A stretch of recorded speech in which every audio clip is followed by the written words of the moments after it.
You are listening to Processing Trauma Out Loud, conversations about trauma and healing from two women who are doing the work. Hey everyone, it's Kandace and Sher with Processing Trauma Out Loud. Sher, we're on a series talking about desire. And last week you brought a question to our listeners. So go back and listen to that question. We won't repeat that question today. We have a new question, but you brought a question that led us into really a discussion in our own experiences. And we like to share our journeys and our experiences to hopefully normalize to some degree and to help people not feel alone, that these are real struggles and battles and victories. And so today you are going to just bring another question that we're going to be discussing next weekend, some of this in a retreat that we're going on with a group of women. And so this is one way that we wanted to not only prepare, but we just believe in this so much that we wanted to make some episodes out of it. Like the topic of being a wild woman of desire. Yeah, which we've been talking about on the podcast since the beginning of the year, kind of towards the end of 2024. We started talking about this aspect of being wild women of desire. And I love your comment about the healing journey is ongoing. I listened to a podcast last week where the host, who is a long time person in this field of the healing work of story work and trauma. And this person said, in 2025, I have some things I'm going to focus on in my own healing. Mm-hmm. And that felt powerful to me because I am a person of the ongoing journey. I suspect, I don't know. I suspect I'll be processing things lifelong. And I embrace that. I actually welcome that this is real. And it's so authentic when we consider that we're growing in every way as we age in some degree. And being able to embrace that this is an ongoing journey without shame, because I think, and I'm going to say this is probably true for you, but you can give me pushback on it. When you've been in an environment or systems where there's a sense that we need you to arrive, the pressure of that message will cause you to hide, pretend, and perform. Well, because when we're in a context of that kind of a pressure, we are in a context of judgment, not love. And control. And on the last episode, we talked about how you and I, but you shared a little story about when somebody gave you words of welcome and love, even if you messed up really big. That's the opposite of this demand to get it together, kind of like get your shit together, stop acting stupid and do the right thing. Well, sometimes as hard as we try and as much as we hope, it can be very difficult to actually do that. And I think every single person, if they were able to look at that thing, because we all have a thing. Now, some people's things look very respectable.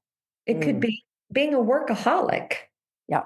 So there's some degree that that's not going to get challenged as much. But if everybody could truly find safety and security to look at those things that bring some level of what's wrong with me or shame, and to be able to move towards that with somebody else in kindness, it is the only way that we can begin to move away from those things sincerely. That's the word, sincerely, not to hide, pretend, and perform.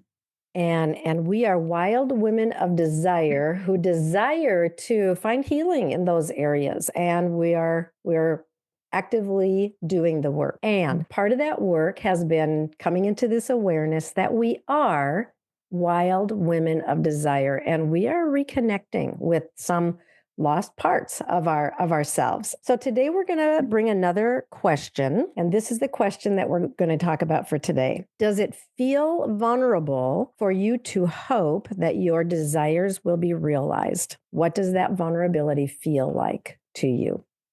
Mm-hmm. Does it feel vulnerable to hope that your desires will be realized? Mm-hmm. Does it feel vulnerable to hope? And what does that feel like? So, vulnerability in my body feels like a setup. And unfortunately, it feels like a setup to be disappointed, to fail, to be too much. Like there's a lot of complexity around really slowing down and like what does that feel like in your body? So for me, at the extreme of my exile, my youngest, it's the fear of abandonment. So when I am the most vulnerable, I am in the fear of abandonment. So to be able to show up and ask for what I need and desire in the depths of what that little girl experienced can be really hard because I'm a grown ass woman, right? Mm. And I'm showing up with other women feeling 6 years old. Mm. Yeah, let's just pause there for a minute. I want to come back. I want to go back and have you say some of that again because it feels so important. Mm-hmm. And I love your awareness that for you, when you recognize that you have a big desire, then you begin to feel vulnerable. You have these sensations in your body of something doesn't feel safe and the thing that you have identified is that often what is happening, what your brain is triggering are the memories of and the feelings of being abandoned. And and you have said this word before, Kandace, to your little girl, that feels fatal.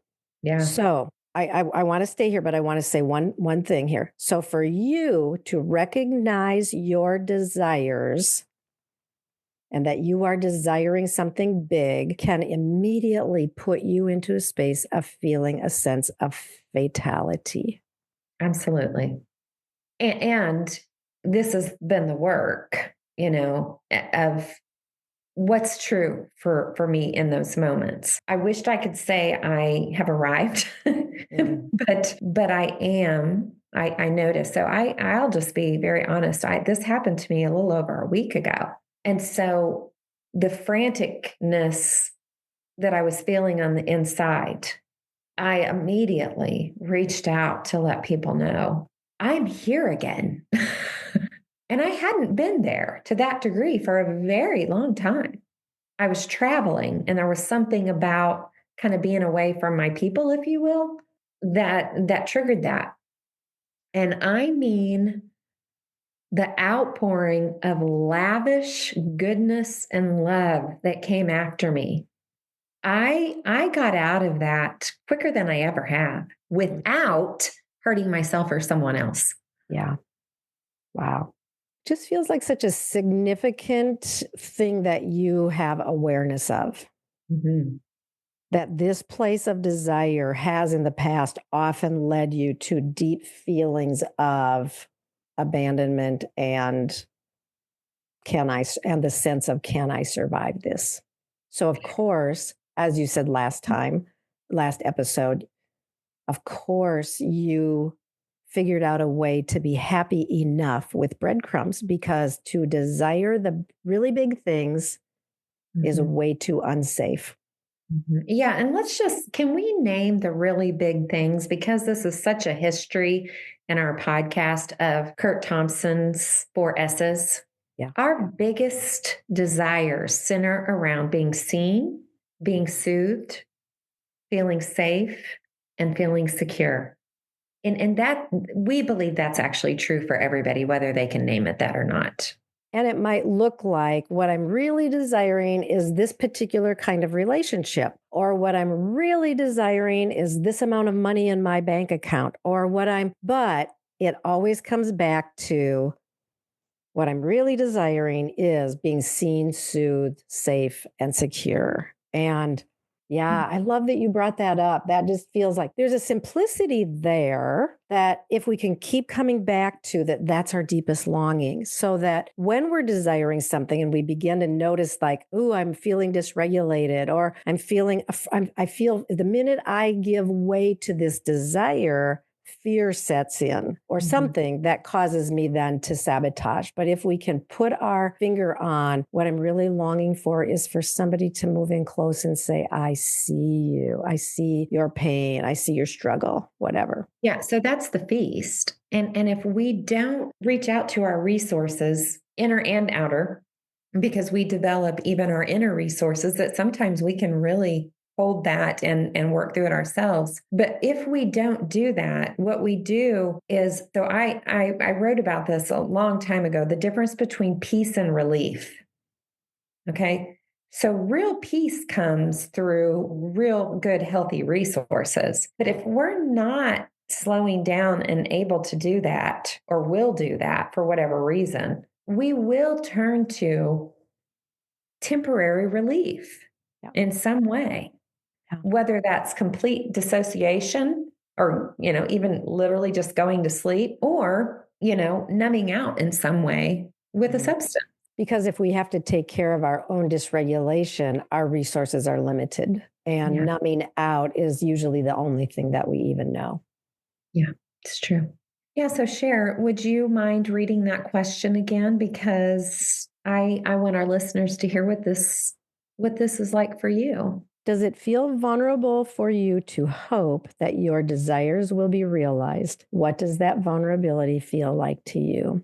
I have had this lifelong sense of hope that is just out there. Like I have hoped for a lot of big things in my life. But then I have this aspect of hope and desire that, and I think it is as it gets closer to the 4 S's that we're talking about here. And that does feel very vulnerable for me. It was interesting. I think I would have had a very hard time answering this. I think I would have said disappointment. I think I would have said the biggest thing that I feel when I move toward the deeper desires of my body, soul, and spirit is this big, huge fear of disappointment. I will be disappointed, and therefore I'm not even going to hope. But as we met with our group of sisters a couple of weeks ago, and we talked about some of these aspects of desire. I noticed through our hour-long conversation, I noticed myself getting quieter and quieter and more distressed. And at the end of our time together, as we were just kind of giving a